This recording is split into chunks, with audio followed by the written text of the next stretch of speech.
On dit que ce sont des persifleurs, des contestataires et même des emmerdeurs. Il est vrai qu'ils n'ont pas leur langue dans leur poche, ce sont des empêcheurs de tourner en rond, ce sont des rebelles, mais rebelles à quoi? Quant à mon invité d'honneur, invité de référence et invité pour le plaisir, c'est le plus célèbre des écologistes, le papa de tous les écolos, dont on parle beaucoup, et candidat à l'élection présidentielle au titre des Verts en 1974, René Dumont.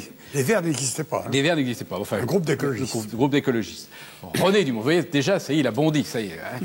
Alors, René Dumont, 88 ans, donc une énergie et une indignation de jeune homme. Et je me dis même que, bon, l'âge, finalement, au lieu peut-être de vous adoucir, comme ça, vous a, au contraire, j'ai l'impression, donné une capacité encore supérieure d'indignation, non? C'est que la situation devient d'autant plus grave chaque année, alors il faut qu'on réagisse plus. Actuellement, le sort de l'humanité est en jeu.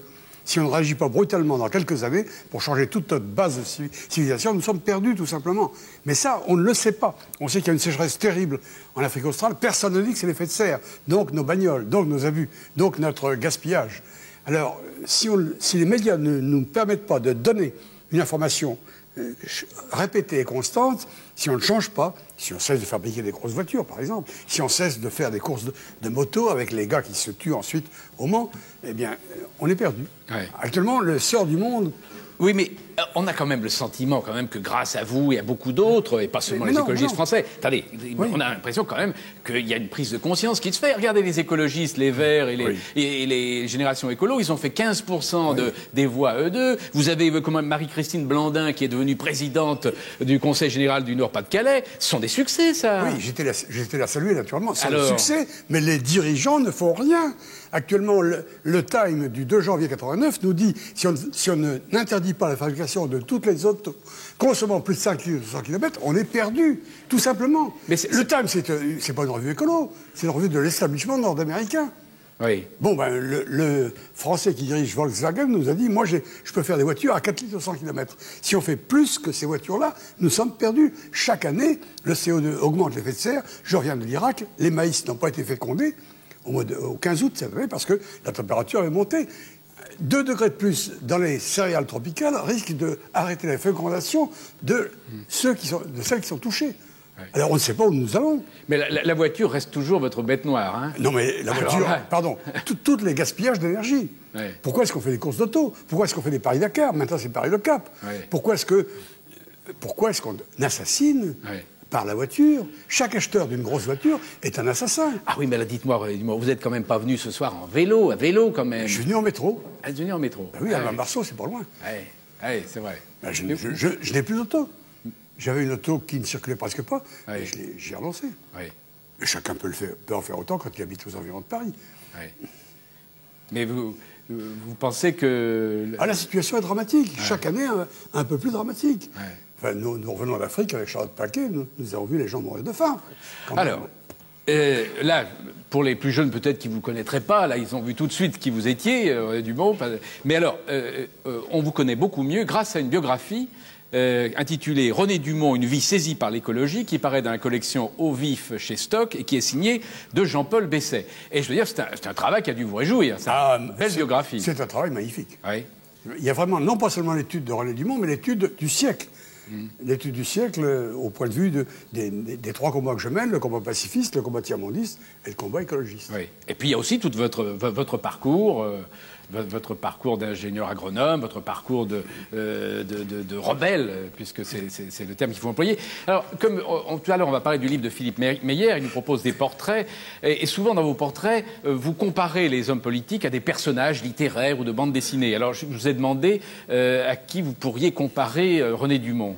C'est-à-dire, en venant ici, je pensais qu'on était un peu dans la même situation que les personnages d'une bande dessinée de Maurice Agostini qui s'appelle La Diligence. Et alors, dans La Diligence, il y a plusieurs personnages, et l'un de ces personnages est un grand personnage maigre, avec un nez long et des cheveux blancs et un chapeau noir, qui passe au début pour un pasteur. Et puis à la fin, on s'aperçoit qu'il n'en est pas un. Et il me semblait que René Dumont aurait pu faire dans La Diligence ce personnage-là qui a un double C'est ça, donc le pasteur. Mais on retrouvera les autres aussi. On peut. Ah, on peut, on verra. Alors, j'ai appris quand même, dans ce livre, que vous êtes quand même une vocation tardive de l'écologie. Parce que votre biographe dit que vous êtes ingénieur agronome et que notamment après la guerre, vous avez été, je le cite, un propagandiste actif de la révolution agricole à base d'exode rural, d'engrais chimiques et de tracteurs rugissants. En 1945, on avait faim en France. En 1945, on n'avait pas à manger en France suffisamment. Donc il fallait augmenter la production. En 1945, les écrits écologistes n'étaient pas apparus. Moi, j'ai appris l'écologie dans la Science américain de 1967 aux environs. Bon, avant, cette notion d'écologie n'était pas dégagée. C'est une notion, enfin, elle était connue de quelques spécialistes, mais... Oui, mais en fait, vous étiez à ce moment-là pour l'intensification de la production agricole. Mais actuellement, j'ai gardé, attention, les écologistes me reprochent, je n'ai pas condamné la révolution verte en Inde et en Asie. Actuellement, certains écolos disent on va supprimer tous les engrais chimiques en Inde, en Chine. Moi, j'ai dit j'ai 300 millions d'Asiatiques qui meurent de faim demain. Alors, il faut étudier le passage. Oui, il ne faut pas être sectaire, il faut être modulé. Absolument pas. Moi, je suis un agronome et responsable de la fin du monde. Mais alors, et c'est vrai que votre biographe a raison d'insister sur votre appartenance au monde agricole et sur votre qualité d'ingénieur agronome. Et c'est pour cela, bien entendu, que à la fois vous êtes passionné par le tiers-monde et que vous défendez le tiers-monde. Je défends le tiers-monde et je défends les paysans du monde entier, les paysans les plus démunis. Les prolétaires des temps modernes, ce n'est plus les ouvriers de nos grandes usines. Ce sont les exclus d'ici et surtout la paysannerie du tiers-monde. Vous êtes, dit-il, fasciné par le théâtre, par les acteurs plutôt de théâtre. J'ai été, oui. J'ai été, quand j'étais nommé assistant à l'Institut agronomique, prendre mon métier de professeur, j'estimais que le métier de professeur était un métier de comédien. Donc, il fallait que j'apprenne le métier avec les comédiens. Alors, c'était l'époque 1933 de Louis Jouvet, de Charles Dulin, de Pitoef, et de Gaston Maty. Ah oui, c'est pas mal. Là, j'ai été applaudir à l'atelier, applaudir ces auteurs-là. Mais ensuite, quand j'étais pris par mon métier, alors, je n'ai plus une seconde. Oui. Alors, j'ai recommencé le théâtre la semaine dernière. Ah bon? Oui. Qu'est-ce que vous avez fait? J'ai fini maintenant. C'est un de mes derniers livres, donc je peux maintenant reprendre un peu, reposer un peu, et donc aller au théâtre. Très bien. Mais alors quand même, vous avez quelque chose de comédien en vous. Parce qu'on vous voit toujours avec votre pull rouge. Je savais que vous viendriez avec ce pull rouge. Mais ça, c'est les techniciens de la télévision. En 1974, j'étais venu avec un pull rouge, un peu... Bon, j'en portais de temps en temps. Mais ils m'ont dit, c'est ce qui se détache à la télévision. Bon, alors... Ah oui, donc... ah oui. Tout simplement. Eh oui. Ça se détache mieux, ça se détache plus que les autres. Oui. Et donc, on remarque plus le pull rouge. Et donc, on remarque plus le pull rouge, et en même temps, donc, le téléspectateur détachera mieux vos propos, parce qu'il vous verra mieux. Et quand je me promène dans Paris, si je n'ai pas le pull rouge, on me dit moins souvent bonjour. Mais oui, c'est important. Ah oui. Et alors ça, cette canne, vous avez apporté une canne. C'est une canne que j'ai achetée à un berger sur le bord du Nil, à Assouan. Alors, il m'a fait un prix raisonnable, et quand je l'ai eu acheté, il m'a dit « Mais pourquoi tu as acheté cette vieille canne et tu me l'as payée 2 fois plus cher qu'une canne neuve ?» Je dis « Parce que comme tu l'as portée, elle a pour moi infiniment plus de valeur, 10 fois plus de valeur qu'une canne neuve. » Ah, il dit « Alors si c'est ça, il y avait un copain à côté de lui, c'est ça, j'ai eu trop d'argent, il faut que je partage avec mon copain. » Ah ouais. Là, il m'a donné une leçon. Ah oui, c'est beau. J'ai eu trop d'argent, il faut que je partage. Bon, c'est à cause de cette leçon que j'ai apporté ma canne. Alors, bon... Et alors vous l'avez là, bien entendu, bien qu'elle ne serve à rien pendant cette émission, mais là aussi, bien sûr. Mais bon, mais ça c'est un peu le comédien en vous. Non, mais pardon, j'ai besoin hélas, d'une canne. Et Jean-Paul Besset dit que vous aimez théâtraliser vos interventions. Il parle même à votre propos d'une pédagogie de l'outrance. Certainement, pour faire passer les idées, il faut quelquefois les exprimer un peu plus brutalement. Oui. Ce qui explique que vous êtes brouillé quand même avec beaucoup de gens dans le monde, même il y a une énumération de gens, enfin de gens de chefs charismatiques du tiers-monde avec qui vous êtes brouillé. Écoutez, ils m'appellent, je leur donne des conseils, ils ne m'écoutent pas, ben, je leur dis ce que je pense. C'est eux qui se brouillent avec moi, c'est pas moi qui me brouille avec eux. Fidel Castro, bon, il m'a considéré comme personne non grata. Moi, je suis prêt à retourner demain à Cuba. Oui, mais dans le livre, on voit très bien que de temps en temps, quand même, vous aimez les insulter. Insulter, bon... insulter, ça dépend ce qu'on appelle insulte, n'est-ce pas? Aïdjo, par exemple, président du Cameroun, a dit un jour que je l'avais insulté. Il a dit ça à mon ami Robert Buron, qui lui conseillait de me réinviter. Il a dit du mot m'a insulté. Voilà. Comment dit Robert Buron? Mais c'est pas possible. Oui, il est venu me voir sans cravate. Il est évident que quand je vais dans le tiers-monde, le port de la cravate se pose un homme comme un colon, un homme comme le contraire de l'indigène, le contraire de l'autochtone, le contraire du paysan. Donc je ne porte pas l'insigne de cette valorisation bourgeoise. Oui. Ah oui, donc c'est mal reçu, là. C'est mal reçu par les Oui, oui, mais en fait, de temps en temps, vous dites à des gens, vous leur dites en vérité. Alors évidemment, ils le prennent très mal. J'ai simplement dit à Idjo que je revenais du Nord Cameroun, j'avais vu les paysans de son pays, à côté de Garoua, qui est son pays d'origine, et que j'avais calculé qu'un paysan du Nord Cameroun mettait 36 ans pour gagner autant qu'un parlementaire de Yaoundé en 6 mois de séance. En plus, 6 mois de séance, ça fait 1 mois et demi de travail. Oui. Alors, j'ai terminé, j'avais là une assistance énorme, octobre 61, oui. J'ai terminé en disant, Monsieur le Président, ça ne durera pas 36 ans. S'il avait pu me fusiller avec ses yeux, Idjo m'a fusillé, et il a dit, tant que je serai président, du monde ne remettra plus les pieds au Cameroun. C'est bien ce qui s'est passé, j'ai pu remettre les pieds au Cameroun récemment, parce que Idjo n'était plus là. Ouais. Et Jean-Paul Besset raconte que vous vous laissez inviter dans des banquets, et puis au beau milieu du banquet, vous dites, on mange trop, vous faites un scandale. J'ai fait un scandale. Vous avez fait plusieurs scandales. Oui, j'en ai fait plusieurs. J'en ai fait un au Caire, j'en ai fait un... Oui, au Caire, il y avait 4 plats de viande successifs. Alors, les dames sont servies du 4e plat. Et moi, je me suis tourné vers la maîtresse de maison. Je lui ai dit, attendez que les paysans égyptiens ne mangent de la viande qu'une fois par mois, en moyenne. Vous me permettez que je ne prenne pas... Alors, les dames avaient leur 4e plat de viande dans leur assiette. Elles n'ont pas pu le manger, évidemment. Et l'attaché culturel de l'ambassade de France qui était là, qui m'a reconduit, m'a dit « Oh, du quand je pense que moi, je ne peux pas en faire autant. » Ben, je dis « Oui, chacun son métier. » moi, je ne suis pas attaché culturel, donc je peux me permettre de dire ce que je pense simplement. Oui. Et en même temps, vous aimez ça? Ah ben naturellement. Hein? Ça c'est sûr. Oui, ça c'est sûr. Et ça vous amuse, hein? Ah ben ça c'est sûr. sûr. Parler des gens qui bouffent trop. Alors, on a entendu là quelques-uns des motifs de votre indignation, mais... Rebelle, vous êtes un rebelle, c'est évident, mais vous êtes rebelle en dehors déjà des sujets que vous venez d'aborder. Vous êtes rebelle à quoi encore? Je suis d'abord rebelle à la guerre. Oui. Alors là, la guerre du Golfe, cette guerre nous désire. Alors on en parlera, on en parlera. Oui, mais rebelle à la guerre depuis le 10 octobre 1914. Oui. J'avais 10 ans et demi, j'étais à Arras. On en parlera de ça. Bon, alors rebelle au tiers-monde, rebelle à l'écart entre nous et le tiers-monde. Oui. Actuellement, 15% de la population, c'est les nantis, 1 milliard de nantis. 1 milliard de nantis, c'est Amérique du Nord, Europe de l'Ouest, Japon, Australie et les Émirats pétroliers.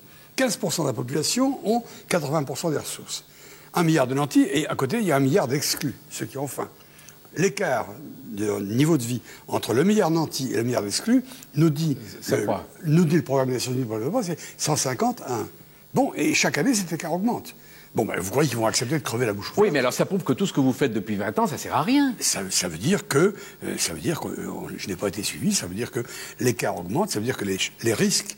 Alors, le tiers-monde se révolte. Comment? Par la drogue. Tiens, même l'Afrique est maintenant touchée par la drogue, nous dit Fotorino. Bon, par le terrorisme, actuellement, on a des explosifs indécelables.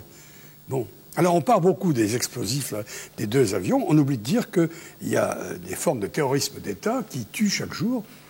C'est là l'embargo en Irak tue chaque jour entre 500 et 800 enfants. Oui, mais vous les jours. Oui, mais vous n'êtes pas désespéré de voir que finalement tout ce que vous dites, tout ce que vous faites, tous vos voyages chaque année, ça ne sert pas à grand-chose. Ça ne sert pas à grand-chose.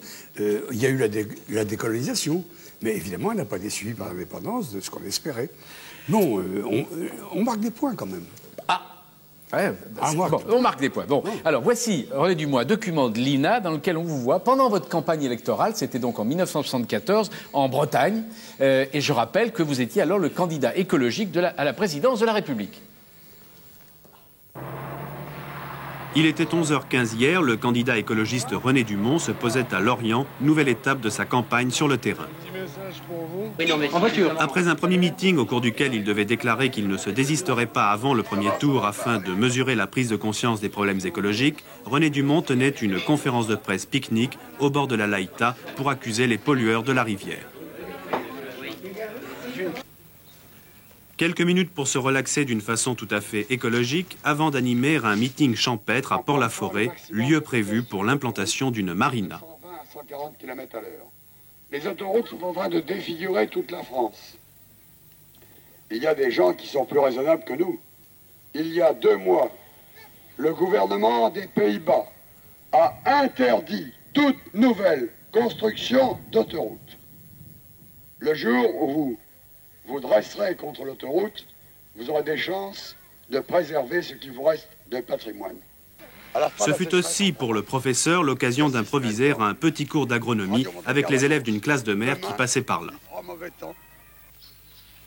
Et ensuite, la traditionnelle promenade à vélo, moyen de transport dont il a fait, on le sait, son arme symbolique favorite. La voiture, ça pue, ça pollue, ça rend con. À le vélo. Après un crochet par l'île Longue, base des sous-marins atomiques, le candidat se rendait à Brest.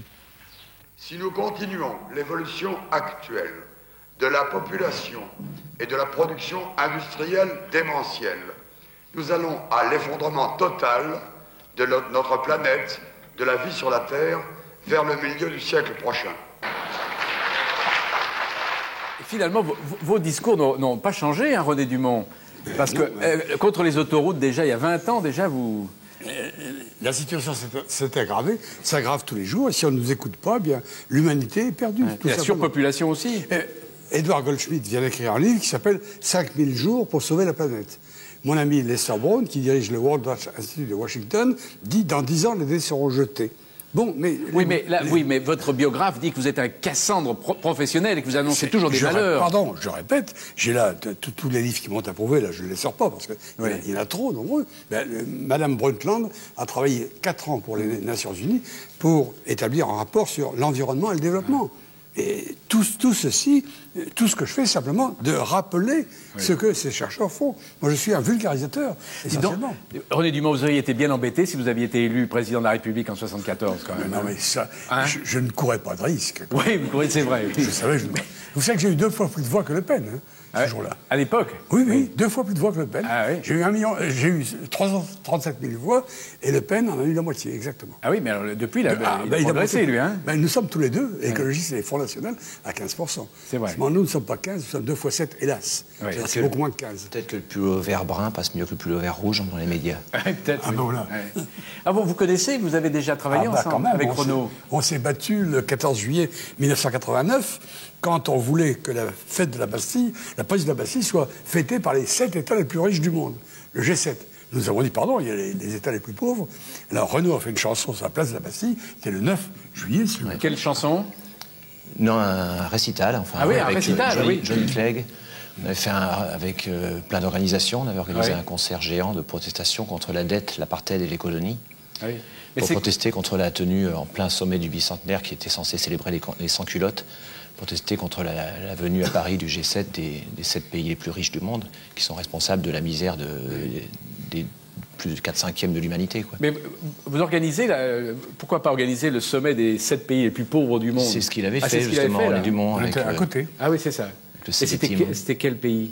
Bangladesh, sûrement? Il y avait les Philippines, il y avait le Bangladesh, il y avait le Burkina Faso, il y avait, en Amérique latine... Le Brésil. Le Brésil. Le Brésil. Vous publiez en même temps aux éditions du Seuil un livre, Cette guerre nous déshonore. Alors, bon, vous avez rappelé que vous avez été contre cette guerre et que vous revenez d'Irak.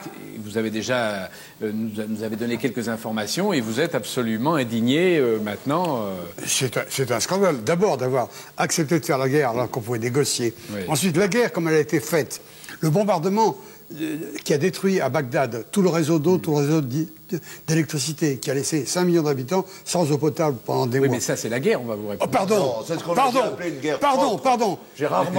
Les États-Unis ont signé la Convention de Genève. Ouais. Lisez la Convention de Genève de 1947 et le complément de 1977 qui interdit de bombarder les objets civils, interdit de bombarder les soldats en déroute. Ils ont bombardé les soldats 2 jours après le cessez-le-feu sur la route de Koweït. Non. Il y a une série de crimes de guerre. Il y a tout un livre que je peux vous envoyer, War Crime, de Ramsey Clark. Ramsey Clark a été en Irak pendant la guerre pour témoigner que la guerre ne se faisait pas suivant les règles. Les règles de la guerre n'ont pas été respectées. Et on a bombardé parmi les plus vieux monuments de l'histoire de l'humanité, on a bombardé le paradis terrestre. Non, cette guerre est un scandale. Cette guerre nous déshonore.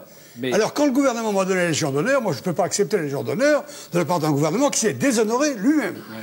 Mais René Dumont, votre biographe Jean-Paul Besset fait remarquer que vous avez eu, pendant la guerre de 40 et 45, une attitude pacifiste totale. Oui. C'est-à-dire que vous n'êtes pas devenu collaborateur, vous n'avez pas été résistant non plus, c'est-à-dire que vous n'avez rien fait. Pardon.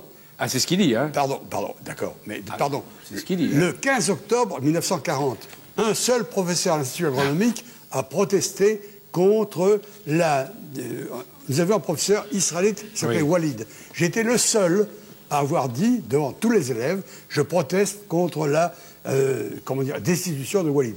Mon directeur, Jean Lefebvre, m'a fait appeler en me disant, Dumont, si vous continuez comme ça, vous aurez des ennuis administratifs. J'ai répondu à Jean Lefebvre que j'avais envisagé des ennuis autres qu'administratifs. Mais de là, comme non-violent, aller dire, on va attaquer un Allemand dans la rue, bon, celui qui a tué à Nantes un officier allemand, il y a eu ensuite 50 fusillés à Châteaubriand. Non mais d'accord, mais en fait, tout le monde, on pouvait faire de la résistance comme ça, simplement en portant du courrier. On n'était pas obligé d'aller tuer les Allemands. J'ai apporté les renseignements. Oui. J'ai reçu chez moi ton dirigeant qui était en fuite. Non, parce que votre biographe dit ceci. Dumont ne s'est certes pas sali les mains, mais lui qui s'est identifié au grand combat universel de la justice contre la barbarie, n'a-t-il pas manqué là un sacré rendez-vous de l'histoire en se comportant comme un petit Français? Peut-être. Ouais. Peut-être, mais j'ai fait quelque chose quand même. Oui. Non, mais le plus important, c'est qu'actuellement, il y a dans le monde une injustice sans cesse croissante. Et contre cette injustice, nous sommes les profiteurs de cette injustice. 15% de la population qui ont 80% des ressources. Et nous sommes en train, non seulement d'avoir ruiné le tiers-monde, nous sommes en train de détruire tous les climats du tiers-monde. Enfin, vraiment, jamais il n'y a eu un niveau d'injustice. Tout à l'heure, je disais l'écart 151. Philippe Meyer, est-ce que vous êtes d'accord? Parce que là, ils sont trois contre la... J'ai lu la biographie de M. Dumont, dans laquelle votre biographe explique que vous étiez favorable à Munich en 1938. C'est une citation de vous, je crois. Vous dites en 1938, j'étais munichois.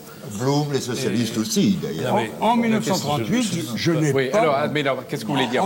C'est-à-dire qu'il y a une logique, il y a deux choses dans la position de M. Dumont sur la guerre. Il y a le non absolu à la guerre, et ensuite le non au mensonge qui a eu lieu et qui a encore lieu aujourd'hui, qui a été le mensonge de la guerre propre. Il n'y a évidemment pas eu de guerre propre, et c'est un mensonge qui dure encore aujourd'hui. Non mais, si vous voulez... Mais il y a eu la guerre d'Indochine, il y a eu la guerre d'Algérie, qui ont été des crimes français. Simplement, c'était pour dire que moi, je n'ai pas du tout été de votre opinion au moment de la déclaration de guerre. Je pensais que,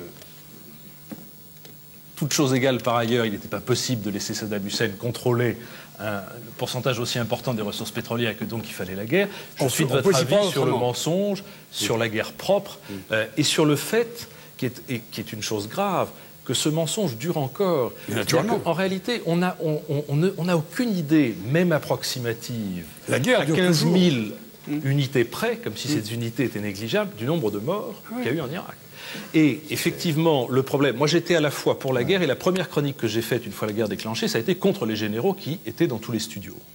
Parce que penser qu'il faut faire la guerre comme je crois qu'il fallait la faire au moment de Munich, comme je crois qu'il a fallu la faire au moment de l'Irak, et que les généraux fassent l'information, là, il y a deux choses qui ne tiennent pas ensemble. Parce que si on a fait la guerre contre l'Irak, c'est étonnant de la démocratie. Alors si c'est pour faire une démocratie à la sauce galonnée qui arrive à cacher cette histoire immédiate qui a été cette quantité de choses, c'est une... Et alors, effectivement, et on aura pour la suite, par ensemble... C'était la guerre. On a bombardé le Tigos qui a C'était l'embargo ou la guerre, ça a été la guerre et l'embargo. du monde arabe. René Dumont, dans la deuxième partie du livre, vous préconisez quelques initiatives à prendre pour briser le vieil ordre économique et politique mondial. Mais est-ce que ça relève pas de l'utopie, là, encore? Mais l'utopie, actuellement, si on accepte l'ordre actuel, on va à la mort. Là, il faut chercher quelque chose. Alors, on me dit que c'est de l'utopie, mais actuellement, si on continue l'ordre actuel, le libéralisme économique intégral, 1, l'écart entre le Nord et le Sud ne cesse pas d'augmenter. 2, les risques de guerre ne cessent pas d'augmenter. 3, l'environnement est démoli tous les jours. Donc, nous allons actuellement, notre chemin nous mène tout droit à la mort. Alors, vous voulez que j'accepte ça? Non, moi je veux rien du tout. Vive l'utopie, je suis d'accord. Alors, l'utopie, l'utopie... Très bien. Les 10 questions. Voilà. Votre mot préféré, René Dumont? La liberté pour les femmes et les enfants surtout. Le mot que vous détestez? La misère, la faim. Votre drogue favorite? Le travail. Le son, le bruit que vous aimez? Le bruit du ruisseau. Et le son, le bruit que vous détestez? Le bruit des canons et des bombes. Votre juron, gros mot ou blasphème favori? Peut-être merde. Homme ou femme pour illustrer un nouveau billet de banque? Jean Jaurès, qui a été tellement méprisé par les communistes puis par les socialistes. Le métier que vous n'auriez pas aimé faire? Fabricant de bombes atomiques. La plante, l'arbre ou l'animal dans lequel vous aimeriez être réincarné? Non, la réincarnation, ça n'existe pas. C'est un mythe dangereux. Alors je refuse. Ah, c'est un mythe dangereux? Ah oui. Ah bon? Ah bah oui. Pourquoi? Parce que c'est une légende. Les légendes sont merveilleuses. Oui, attention, à condition qu'elles n'exigent pas ensuite de nous plier à certains ordres. Hein. Comme le catholicisme, par exemple. Ah bon, bon. Alors ma dernière question, si Dieu existe, qu'aimeriez-vous, après votre mort, l'entendre vous dire? Il n'y a pas de censure ici. Ah, très bien.